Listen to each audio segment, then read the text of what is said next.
Welcome to Extra Literary Affairs, a podcast for the lit curious reader, because why not read a little bit of everything? I'm Jennifer Smith. And I'm Joey Kelly. Joey, can you believe we're already in November? If you think back to where we were exactly 1 year ago today, the world was much changed, very, very changed. And I thought it would be great to kick off this season of gathering and Thanksgiving. Love it or hate it, it is a very American holiday. There is no escaping it. So I thought it would be great if we revisited one of our favorite authors that we have not spoken about in a really long time. So today, we will be having yet another affair with George Saunders and his short story, The Mom of Bold Action. This is our fourth episode relating to George Saunders. We started out with the Simplica Girl Diaries in September of 2024, which was awesome, as you recall. That led to a lot of deep questions for us. Then we transitioned to Ghoul in December of 2024, so over a year ago. And I did my very first on my own extra literary affairs with a love letter to George Saunders and my introduction to his work. So, Joey, it's been almost an entire year since we revisited George Saunders. So, where are you on your journey with Mr. Saunders? Well, I have since read Lincoln in the Bardo, and I did not like it. I understand it won a lot of awards and a lot of people love it, but I didn't see it, and I still don't see it. I read it, the full thing, but it took me 2 times because, I couldn't get through it. It was painfully boring for me. I liked parts of it. I liked the part with Abraham Lincoln and exploring his grief. I thought that was really fascinating. But the rest, I was like, why are we doing all this, George Saunders? Come on. This is not for me. But again, it's one of those things, like I said with Calabasas, it's not the author. Obviously, George Saunders is an amazing author, just like R.F. Kuang is an amazing author. It just wasn't for me, and that's okay. But I do really like his short stories. There's not a short story that I've read of his that I didn't like yet. That is high praise. So let's circle back to George's short stories. Today, we are looking at what I think is yet another masterpiece of George Saunders called The Mom of Bold Action. This was first published in the New Yorker magazine in August of 2021, and then it was included in his 2022 short story collection, Liberation Day. And as a reminder to those who are not familiar with George Saunders, he is a celebrated American author who is known for his witty, inventive, empathetic storytelling. He is one of my personal favorites. I love a George Saunders story. Joey, when you initially read a George Saunders story, you know it's him, right? There's such a clear voice. His stories often feature dystopian or absurd settings that reflect real world anxieties. George Saunders is admired for his literary brilliance and his mentorship. He is a longtime professor at Syracuse University. He is a generous writer, teacher. He is someone I personally really look forward to hearing more from. And he continues to challenge us with his unique mix of horror, heartbreak, philosophical depth. He's always asking us moral questions, and I really believe this story we are about to discuss is a modern day parable. So what's the story about? Joey, what's the story about?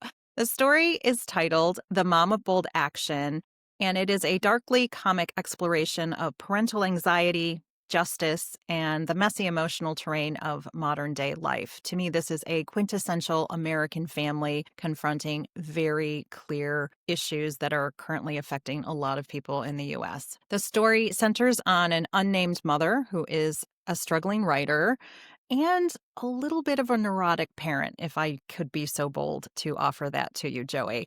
Her day begins with a severe case of writer's block and just these mundane distractions. And then she throws some drama into her day when her son Derek is assaulted by a stranger while unauthorized walking near their home. And that incident triggers a whole chain of events that I did not see coming. And I don't want to put any more context around this story because before I go any further, Joy, I'd really like to know, how did this story sit with you? Was there anything that particularly stuck out that you either really enjoyed or didn't think was really helpful? Well, I really enjoyed this story. As I first started reading it, I wasn't really sure the direction this was going to go in. With the title, it didn't really give me too much information other than I knew the protagonist was going to be a mother, obviously, and she was going to do something big. It took a while to sort of get to what I thought was going to be the point of this story. That's not a critique of this story. I'm not saying don't read it because it's boring or whatever. I think he spends more time doing some world building and setting the status quo, which I've said a million times. That's super important for a story. There is enough of a page count here that he has the ability, he has the room and the space to create that for us appropriately, because it is really important. We have to know the status quo so that we can understand what the fallout will be from whatever is about to happen in the story. But once I figured out what the point of the story was, I think it really is what you were saying, sort of a parable. What is justice, I think, is the main question for this story that I think he was trying to answer. What does the word justice mean? What does it look like for each of these characters? Because it's subjective in this case and in real life. This story really reminded me of Crime and Punishment by Dostoevsky, obviously, for two reasons. We're trying to define what is justice in Crime and Punishment. That looks different for each of the characters. There's an essay that is brought up. Raskolnikov writes more of like an academic article, but the mother in this case is obviously writing that essay called Justice. We don't get to read their actual words. We only hear about it. So we have to take the context around what this written word was and see what are the actions that come from that. And so I really love that. I don't know if he meant to do that. I don't know if it was a nod to Crime and Punishment, but to me, that was what I got from that. Yeah, Joey, I appreciate that you bring in that historical context because one of the things I was thinking about, I have read this story multiple times, and every time I read it, it wrecks me. There is just so much going on. It is so emotional. It asks these really huge questions. It made me examine what it means to be an American. What does it mean to be a good person? What does it mean to have moral integrity? This is 8,000 words long. It's not super long, but it is definitely long enough to build, as you said, a very convincing worldview. We know these characters, we are understanding their motivations. In our 100th episode, we were doing a retrospective of all of our favorite moments from our podcast. And one of the things that we talk about a lot is that we love reading short stories. And the reason we love to read short stories is that they are long enough to get involved. You really get to understand the motivations, but you didn't have to spend, as we did with Calabasas, a week and a half reading through a story. You can just get through the story in one sitting and really get all of that emotional vigor and excitement that comes with that.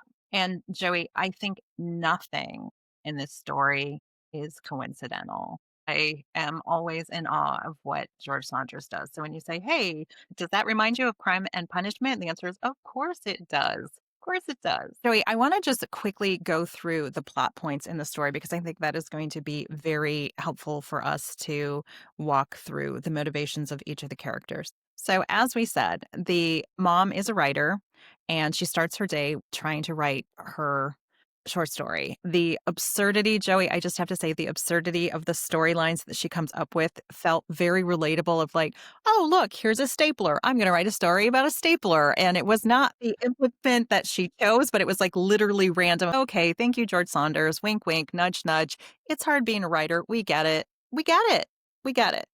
So she's dealing with her writer's block and her day quickly spirals out of control when her son Derek is assaulted by a stranger while he is walking on Church Street, which is near their home. The incident then triggers this cascade of fear and guilt. And the mom, we just see this unraveling sort of in the string of consciousness manner where she's just obsessing about what could happen to my son? What is he up to? What's the world coming to? And she's grappling with the randomness of violence and her inability to shield her child from it. You send your kid out into the world and you get what you get. There's really not a lot to be done. So the kid comes home and he's like, an old man pushed me down. The mom immediately springs into action, Joey. So the idea of a mom of bold action, as you said, he sets us up for this moment that, you know, she's a little unhinged. And I don't mean unhinged in a bad way. I mean, she's a lot, Joey. She's just a lot. So we are clued into her internal monologue. And it's all this frantic jumping from idea to idea. She fears losing control of the situation, obviously, and we are very clear that she feels powerless to protect her son. Did that ring true to you? Was that identifiable in any way? Neither one of us are parents, but I definitely had parents, and I know I definitely broke the rules and ended up in some places that I probably shouldn't have. I bought it. I think probably because my own mother was kind of neurotic like that, but also because Derek has an issue with his lung. So she's sort of always on high alert. She checks in with him in the beginning of the story to be like, "Oh my God, is he breathing?" Then she says like, "Oh, he's in the middle of the woods and he's dead, but I don't remember CPR." Well, it's not cardiac arrest, so that's not going to help anyway. So I believe that she would be sort of on high alert at all times because she's just constantly afraid for her child, for his well-being. And then, of course, the nightmare happens. His lung does not give out again, thankfully, but he's attacked in some way. And so she's like, well, I guess I was right for being worried then. Joey, I pulled up that quote because I thought it was very interesting. We are watching her day unfold. We're very clear that she's a writer. We're very clear that she's going off on some of these tangents for stories that even as she's writing them, she's like, these stories don't work. I better go back to the drawing board. So the quote from the text says, "Time to sit down and actually write something." Where was Derek, though? Seriously, she worried. As a baby, he had had a collapsed lung. And so for me, this was again a nod of George Saunders of, okay, you've settled all of your life issues. It is time to face the blank page. And the minute she sits down to write something, she's like, oh, right, I'm going to go do something else because the terror of trying to get my thoughts down on paper, I just have to obsessively jump to something else. And we find out that the boy comes home and he has some scratches on his face and he has this very vague description of what has happened to him. But basically, he says, an old man pushed him down from behind. And the mom's like, oh, we're not having this. We're calling the police. So that springs this whole tragic chain of events that happens. I really was intrigued as it was pulling me into the story and also asking so many deep questions, Joey. And one of the questions that I wanted to explore with you is what's the role of seeking justice versus being a vigilante? Who gets to decide when justice has been served? I said in the beginning that the idea of justice is subjective because it depends on what wrong has been done and what you think the correct retribution would be and who gets to do that. I think something that George Saunders does often in his short stories, at least, is that he uses children as the medium to be the voice of reason. So in this story, Derek is the child, and he says when they're at the police station, they have the lineup of men. They're trying to figure out, like, Derek, you tell us who hurt you, baby. And so Saunders writes, someone who'd do something like that needs help, pal, Keith said. And the only way to get it is for us to start the process here and now. How will it help him to be in jail? Derek said. The look on the cop's face said, well, good point. Maybe he'll get some counseling in there, she said. A grown man pushes a kid down for no reason. There's something wrong, Keith said. Kind of irresponsible to just let that go, she said. Derek asked for a couple of minutes to think it over.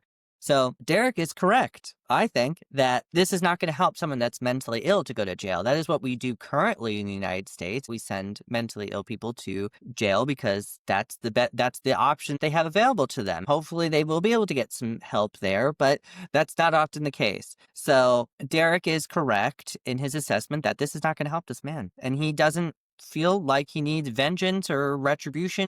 He doesn't think there is this need for justice because that's not going to help this other man. That's not going to help him go on and not be a repeat offender and push another child. But we have these two parents who are trying their best. I don't think they're bad parents, especially because they love their son. They're trying to take care of him and they're doing the right thing. They went to the police and they, did everything. But they are really trying to manipulate him into picking someone from this lineup. And it's said later that basically the mother was like, well, whatever. It doesn't really matter which one you pick. Like, they're all the same and they're probably going to do it anyway. It's a 50-50 chance. It's these two dudes look the same. And we find out they're cousins. So that's why they look similar. But I think the question of, like, what is justice, that's already comes into question because to Derek, that justice is giving this man access to actual help. And to his parents, our justice system, our judicial system in the United States is punitive. It's not to rehabilitate this man. That's not the point of our judicial system here. So we can see the clarity that this child has. It's the same thing in the Simplica Girl Diaries, where one of the daughters, the younger one, has the same idea. This is wrong. We shouldn't be hanging these women up with a line through their head and putting them on display out in our front lawn. That's not how you treat people. And so I think that is the major theme of this story, and it does play a large role into what happens next, because then, of course, Keith turns into a vigilante, a little Batman-esque here. That is his idea of what justice is. Yeah, Joey. And what I thought was very interesting is that for me, there were so many religious and moral elements embedded into this story. And the more I was pulling myself through the story, George Saunders normally doesn't directly address organized religion. And I think in this particular story, he does, in conjunction with the man who I called the first man who's pulled into the police station. Like, did you do it? Did you not do it? He didn't do it. It was his cousin who just happens to look like him. Again, this was profiling and stereotyping who deserves to be heard. George Saunders put a very beautiful line in there about the son starting to cry, a cry that he cries when he's telling the truth and people don't believe him. That was an interesting thing for him to directly say that to us, the readers. This boy is frustrated because no one will listen to his truth. And the son said, I'm not really sure if this is the guy or not. And they're like, well, doesn't matter. He's a guy. What are the chances? And I love that. What are the chances? There's just some random hippie, and they kept using the word hippie as a pejorative. Some hippie man in the same 3 radius block where you were attacked. What are the chances? Well, surprise, surprise. In typical George Saunders absurd way, he was like, guess what? There is another one. Like, what? Yeah, there's another one. So they bring the other one in and they ask the kid to choose. And he's like, I just don't know. And I also thought, Joey, about the very strong pressure that is put on the child to make a decision. And he's like, I don't know. And then the mom's pushing him. And then she realizes, like, wait, I am damaging my kid right now. Okay, we'll just say nobody's guilty. It's fine. Everybody walk away. If you're not sure, you're not sure. Then she goes home and writes that essay. And for me, this whole idea of words have power. And it took me back, which I know is going to be an odd segue, to Catabasis. She sort of enchants her husband and, in my mind, radicalizes him because she writes this crazy, violently mom vengeance themed fantasy essay about how she could just get a gun and she could go get justice for her kid. She leaves it on the table. Her husband reads it and he was like, that was a lot. And so he disappears for some time. He comes back. It's like, yeah, so I did a thing. And it's like, what did you do? Well, he took a baseball bat and maimed a guy. Again, in George Saunders' beautiful way, it felt like an episode of Fargo, right? It was not just you go, you do the crime, and it's fine. It's like he goes, his mask slips. The guy's like, are you the guy from the police station? So now he knows he's going to get in trouble. Do they murder him? I honestly, in that moment, thought, okay, well, you already talked about buying a handgun, so beating him with a bat didn't work. Are you going to murder someone who won't be missed? Because clearly this is a guy up the streets. They make it seem, at least in the beginning of the story, he doesn't feel very well connected. So there was just all of that moral questioning around who deserves to be trusted. And the guy did seem a little out of touch with reality. He thought this had something to do with Jimmy Carter. And then he's like, did my ex-wife put you up to this? And there's all this delusional thinking. But I think there's also this moment that the mom, she's a writer, correct, Joey? So she has all of these fantasies. It's like Walter Mitty. She's just going off in every single direction. It's like none of this happened in the things that she was writing. But a lot of this could have happened if she wanted it to. It just was a very interesting thing. Do you want to talk more about her relationship with her husband? How did you feel about Keith? I'm not sure about their relationship because that wasn't focus of mine as I was reading it. Do they feel like they're on equal footing? She's not really taken so seriously by her husband in her writing career or aspirations because she doesn't seem like she published anything yet. And then the first time she writes something that feels very natural that comes to her, he's like, wow, this did something. And I just want to read that section because I think everything balances on this one little essay that we never get to read. It says, after dinner, she started writing some of this down. It was easy. It just flowed. It came straight from the heart. An essay. Justice, she called it. Goodbye, can openers with big dreams. Goodbye, talking trees. Goodbye, Henry, the dutiful ice cream truck tire, that piece of crap she worked on for most of last year. Goodbye, forced optimism. Goodbye, political correctness. This was the real shit. Wow, she just knew what to say. It was like walking across a creek and rocks kept appearing beneath her feet. It was like speaking out loud, but on paper.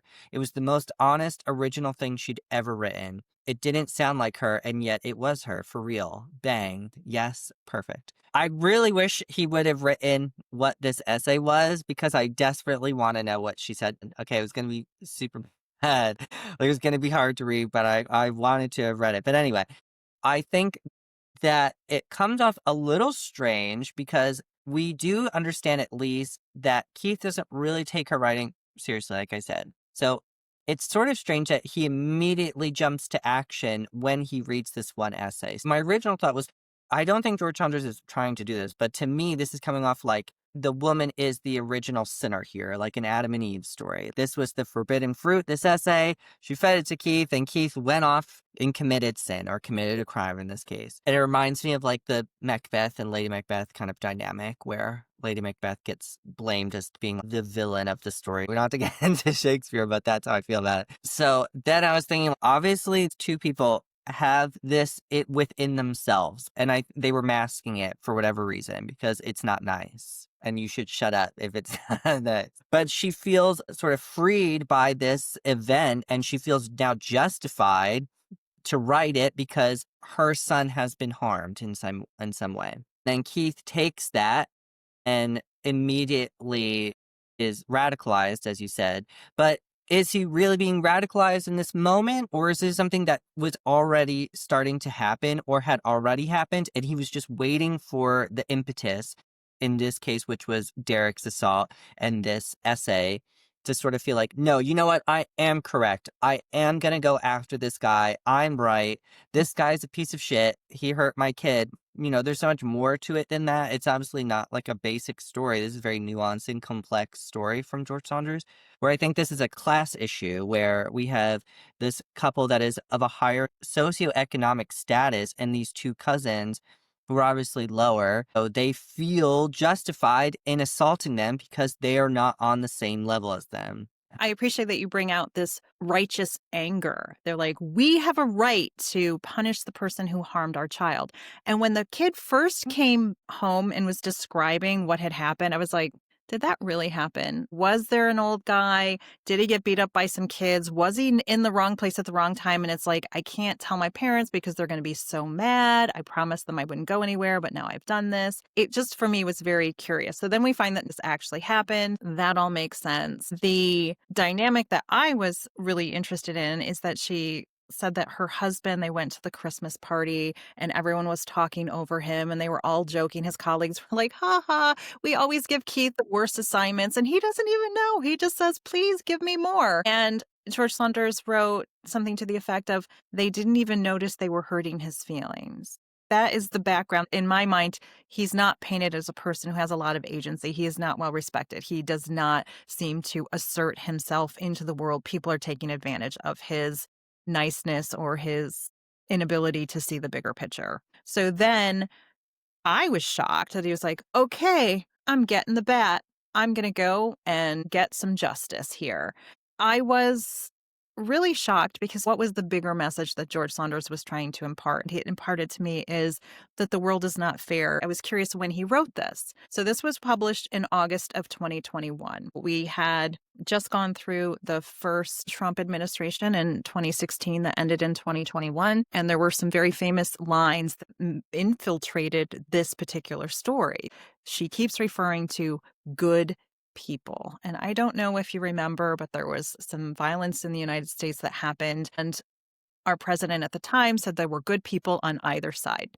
And that really resonated with me. And then there was a section in this narrative that George Saunders, I think, again, was being very intentional, very of the moment where we were in 2021 to say, you know what's wrong with this country? We can't say what we want to say. We're never allowed to do what we want to do. All of these people have all of this rights. I'm so sick of political correctness. Like he writes a whole passage in this story about it. And I thought, Curious, very curious timing, sir. The moment when the person that I'm referring to as the Christ figure, the Jesus figure, the innocent man who was maimed by her husband, who will have, as they said, a permanent limp for life. You have disabled another person literally by mistake. It was mistaken identity. He was completely innocent. His only crime was to be born into a family with some guys who weren't very savory. Now we find out the wife, who remains unnamed, again, very curious, just an unnamed wife. She has a cousin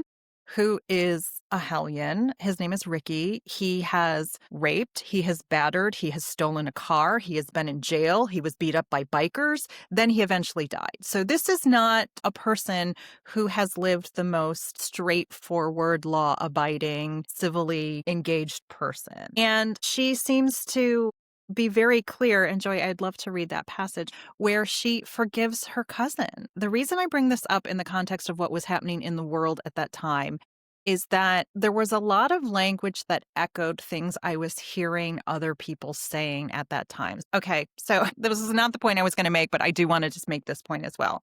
This is directly from the text. Second guy also claimed innocence, seemed maybe slightly more lucid than the first. He had this wad of duct tape he was manhandling. Why didn't the cop take it away? Maybe it was considered a possession. Maybe he was within his rights to be tossing it distractedly from hand to hand. Jesus, this country. They brought the first guy back, and the two old hippies sat side by side, seemingly wary of each other. She felt that each, in his mind, was making the case for being the more intelligent, authentic, washed-up former hippie. Derek was about to cry, she could tell. It was too much pressure. I honestly don't know, he whispered. And the reason I put that there is she is jumping on this bandwagon of these guys deserve to be punished because they don't really have any place in our society. Back to the point about Ricky. That was Ricky. Ah, Ricky, she thought. She'd been crazy about him when they were little. He was just a few years older than her. He had been so fun. Not bad yet. Not really. Just energetic. Tossing around M80s in the direction of the hen house, putting spiders under Aunt Janet's slippers. And now he was dead. A dead, arrogant, loudmouth, thoughtless, quasi-pedophilic racist who, for a while, she thought was the greatest. All these years, in her mind, she'd been defending Ricky, feeling sympathy for Ricky, or trying to. But you know what? Fuck Ricky, she thought, about that pregnant 17-year-old's dad, that gut-punched usher, the owner of that sporting goods store. Fuck Ricky. Someone should have dropped a rock on that idiot a long time ago. And the reason I say that is that she has this transformation. She loves him. She is in the cult of Ricky. She loves this guy. It is her flesh and blood. He can do no wrong, even though all he's doing is wrong. So the innocent man at the end says, I would like you to do one thing to get my forgiveness. You have to forgive me. I'll forgive you for your husband. All I need you to do is forgive my cousin. And she wasn't having it. And that was just one of those interesting turns of phrase from George Saunders of what does it mean to be a good person? What does it mean to be moral? The innocent man who was kneecapped by her husband was lecturing her on having good character. She has an argument with him and says, if you were in my position, you would do the same thing. And he's like, actually, I wouldn't. She's like, yeah, you would. He's like, no, I have character. See, you don't just go out and do vigilante justice. That's not right. And I just thought that was interesting on the part of George Saunders to ask us to question, if this is your child, what would you have done? Would you be able to turn the other cheek as the wronged party and say, I forgive you. My life wasn't going that great before you kneecapped me. And, I'll get through this. I get through everything. I just thought that was just a very interesting overview, Joey. How about you? That conversation never actually happens. That is all in her head. She admits this is like a beam of thought that she is communicating with him. She never actually talks to this guy. So I think this is another way for her to justify the actions of herself because she is at fault for writing that essay called Justice. And she's trying to justify her own husband's vigilante justice by having this fake conversation to say, like, that this guy was like, well, my limp will remind me that I should treasure every single day. For what reason are you doing this? You could actually talk to this man. Your husband could have talked to this man. They dropped the charges because they're like, well, a quid pro quo here. But we can see how differently these two parties are treated because the first two are arrested and brought in for a lineup. And then Keith gets a phone call. He didn't even get a phone call. His wife gets the phone call. And they're like, hey, are you guys kidding me? And the cops are like, okay, it wasn't you, but like if it was you, wink, wink, don't do it again. And maybe you should drop the charges on this guy because they will drop the charges on you. So we can see how justice is not blind in the United States. There's very different treatment based on who you are and especially your socioeconomic status. They were afforded way more courtesy than these other people did. This innocent guy gets kneecapped by this rando guy, okay? And there are no consequences. There's no justice in that. What should have happened? He should have paid the price. And then there's this whole conversation about, well, I don't want to tell Keith that he got the wrong guy because then he'll want to pay for his health care. But the only way that we could do that, because these people don't have insurance, so it's going to be a lot of money, which is a whole nother fucking issue in the United States, would be to go and dip and take out Derek's college fund, which is not even going to cover all of his college education. It's only going to cover his freshman year, if that. Joey, I would love to read that section that you just referenced. So this is her having an imaginary conversation with her husband. She doesn't tell Keith this, but this is what she's thinking she would say to him. Maybe we offer to pay his hospital bill, he'd finally say, or set him up with, an orthopedic surgeon, something like that. Well, that opens some doors you didn't want opened. This is not a hippie with insurance. He'd be paying out of pocket for his surgery, and there would go Derek's college money that they worked so hard to save, and which wasn't going to be enough anyway. If they kept saving at the current rate, they'd be good for freshman year, maybe. If the school wasn't great, there were limits to what one could do. She'd fucked up. They'd fucked up. But they weren't gods. They were people, limited emotional people who sometimes made ill-advised, and then it goes ... That guy was, you know what? He was not getting their money. That was one step too far. That was unreasonable. Kind of weird. Joyce, what I loved about you taking us to that exact moment is they're like, okay, we made a mistake. We shouldn't have named the guy. We are definitely in the wrong. Thank goodness we didn't get arrested. We didn't go to jail. Okay, all great. We should help him out. That's what we should do. Oh, wait, that's going to cost us money. No, too bad for him. That's ridiculous. Why would anyone ever ask us to literally pay with money for our mistakes? We're not doing it. And she turns it into this guy being like greedy for asking for it. It's like, A, all imaginary conversations. B, he didn't ask for anything. And as you said, he went to the police and said, I know who randomly on the street maimed me with a baseball bat. And the police called the wife and was like, hey, is it possible your husband assaulted somebody with a baseball bat today? And she's like, my husband? Oh, no, I'm sure he didn't. They're like, oh, my God, you're so lying. Okay, let me just make it easy for you to say no. Okay, lady. And they walk through the scenario, which George Saunders, again, with his very satiric, funny, otherworldly way in which he writes, it was so convincing. The cop's like, okay, I'm going to say something and you're going to say we're going to drop it. Okay, ready. I say drop it. You say drop it. Okay, we dropped it. And it was just interesting. As you said, there's two types of ways in which people get handled in this police system. It's not in any way remotely fair. And it has everything to do with socioeconomic status or position in the larger society that they're in. I think it's interesting that George Saunders brings in these financial damages because that would be sort of justice. You maim this guy, you kneecap him, and now he has a permanent limp. The least you could do and what you should do if you're actually a good person, because that is also called into question. I'll bring that back to what you were saying before. That is correct. You should pay for those damages. You should have to pay for his orthopedic surgeon or his rehab, or whatever the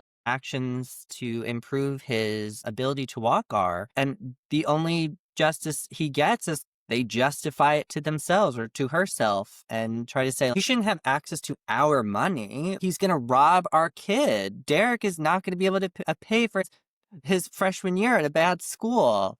As if that's his problem. This guy was just walking around, just happened to look like his cousin and gets kneecapped for it. And that's not correct.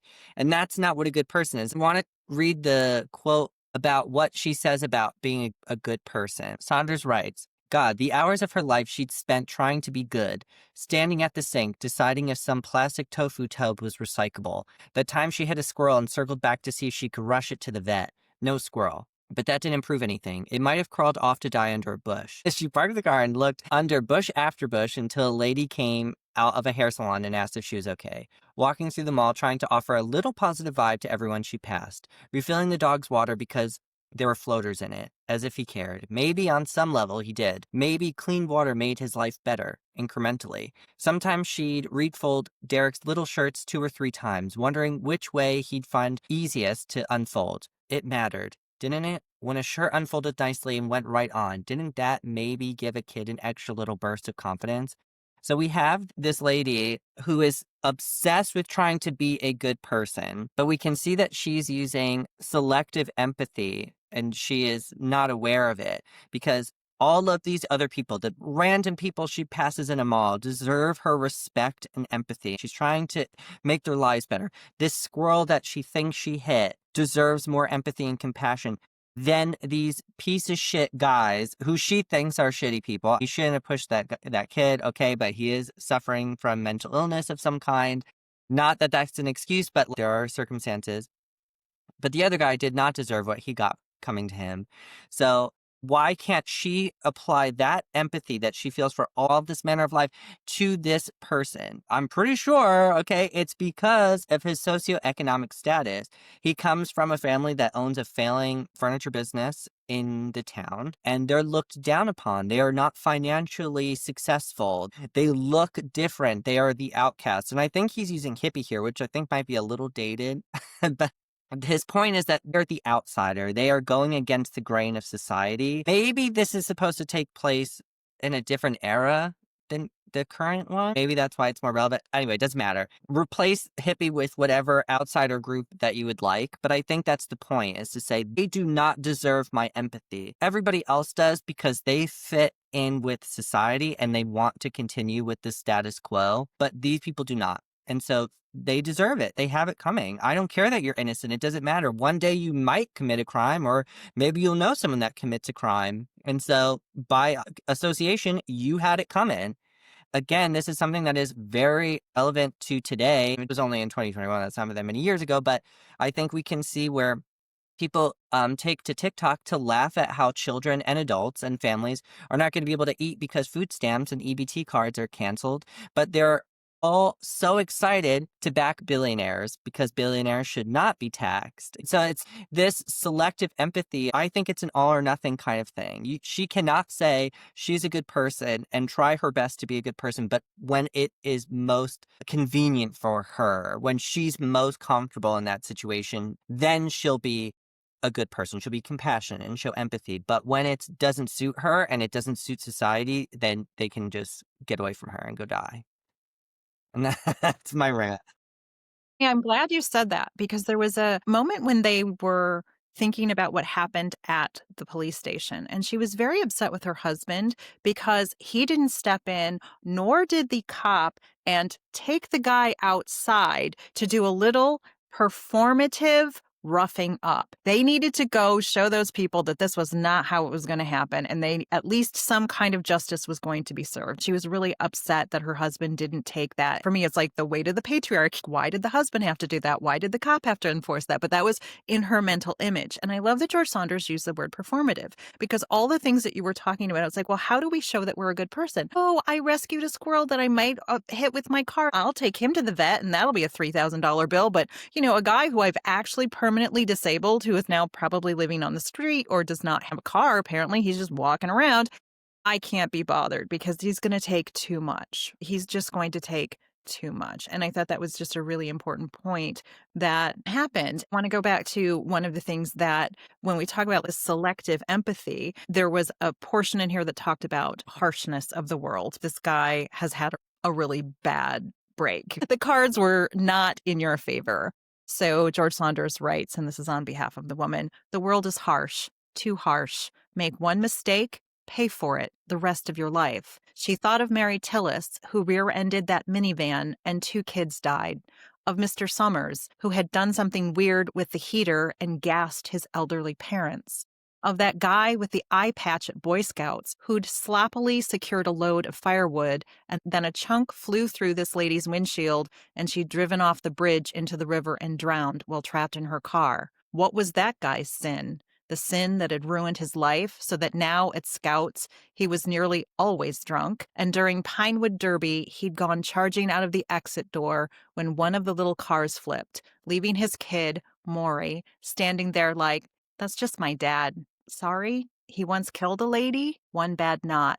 9 stupid pages." George Saunders just did such a beautiful job of letting us see that the world is not fair. You make one mistake, things can happen. The guy who didn't secure the load, his life is ruined because now he's consumed with guilt, but the woman who is dead, right? It's like no fault of her own. She's just driving her car. So I think it takes us back to some of the conversations we've had that go all the way back to ancient times. Was it fate? Was it the gods? Was it coincidence? Could you have done anything to prevent any of these things from happening? I just really appreciate all the moral implications that he had about who's responsible and is there anything that can be done? Who would you complain to if you go to the police and they say, "We can't be bothered with you"? What do you do? George Saunders' writing is very economical. There are so many of these important themes and questions that we were just discussing and that you were just talking about. He does not write in purple prose, okay? He's not sitting here like Angela Carter, although I do love Angela Carter.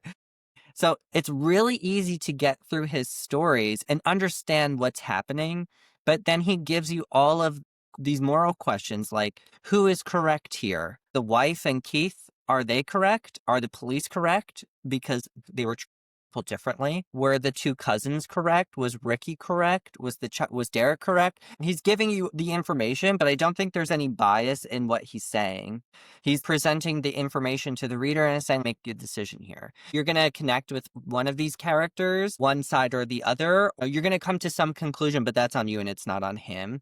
And so I think we're going to be studying George Saunders' work forever. He's going to be a classic author eventually because it's not that long, 8,000 words. That's not a lot of words to get all of this in. Like, this is extremely dense in topic and theme, not in writing. It amazes me when I read stuff like this where I'm like, oh my God, like you said this in such a simple way, but it was so complex and nuanced that it requires so much thought and analysis. I read this the first time and walked away. I was like, damn. That's a lot. There's a lot in this story. I'm very excited to talk about this. And after I've read it a few times, but there's so many other things that I didn't notice. And like you were talking about the guy that is kneecapped who is like a Jesus figure. And then of course it happens all on Church Street. And so there are so many things in this story that comes off so simplistic when you read it, the prose, but it's nothing, there's nothing simple about this story. It's very complex. There's nothing simple about this story because it is so complex and so nuanced, as you've said. We're almost out of time and we have not even scratched the surface. All I can ever say is please, listeners, go read this story for yourself and bask in all of these details. But Joy, I want to go back to that scene where she is asking about forgiveness and the kneecapped man who to me appears like a Christ-like figure. I'm just going to read this. She imagined a beam of white light shooting out of her forehead, an apology beam charged with the notion, "I am sorry," that traveled across town and across the river and roamed through the woods until it found the two guys and, having briefly paused above them because they looked so damn similar, entered the innocent one. Instantly, he knew her pain, knew about Derek's lung thing and how out of step he was with his classmates, how he sometimes went to school with a stuffed bear in his shirt pocket, as if he thought that was a good look, the poor dear. And the thing was, knowing her this completely, it all made sense to the guy. And there it was, forgiveness. That's what forgiveness was. He was her. Being her, he got it all. Saw just how the whole thing had happened. How could he be mad at her when he was her? And I love that, Joey, because that was such a beautiful moment. And then he goes on, there's a little bit more. We're going to skip ahead. And the beam says back to her, "Although I do have one request," it said. "Go ahead," she thought kindly. Again, as you said, this is not a real conversation. This is all in her head. Forgive my cousin, the beam said, as I have forgiven you, oh brother, in a pig's ass. Like that was happening. Someday, maybe. Although probably not. She didn't have that in her. She just didn't. I hated that jerk and always would. You forgave Ricky, the beam said. Your guys know Ricky, she said. Ricky was worse, the beam said. And it was just that moment of, even though this is her imagination, it's her moral reckoning with herself. She's like, what would a good person do? A good person would forgive. A person would be willing to say, I made a huge mistake, and how do I fix this damage that I've done to you?